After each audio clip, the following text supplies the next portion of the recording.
বাচ্চা মেয়ে দিশা, ও আজকে সমস্ত দায়িত্ব নিয়েছে। ডিমের ঝোল আর ভাত রান্না করেছে। এখন বাজে হচ্ছে 1:40। কুণালকে বাড়িতে পাঠিয়ে দিয়েছিলাম, কারণ এখানে বাড়িতে কাজ হচ্ছে।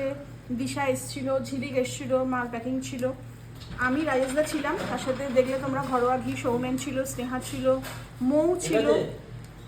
তো আমরা জাস্ট একটু মানে আধ ঘন্টার জন্য বাড়িতে এসছি, খেয়ে দেই আবার হ্যাঁ ভাতটা খেয়েই কুণাল রেডি হয়েছে, আমি জামা কাপড় ছাড়িও নি, খেয়েই বেরিয়ে যাবো। চলো, রাইসদাও খেয়ে নিচ্ছে, রাইসদাও খেয়ে ডিমের নিচ্ছে। ঝোল ভাত। ডিমের ঝোল ভাত আর স্নেহা বলছি, মানে দিশা যে করেছে না, দেখি আমি হ্যাঁ, একটা ধরো আর ধরো এখানে এটা ধরো রয়েছে এটা ধরো হচ্ছে- দেখি কে কিরকম। ও বলছে নুন বেশি হয়ে গেল। ও থাক, ঠিক আছে, ও যা করেছে অনেক না ভালো করেছে।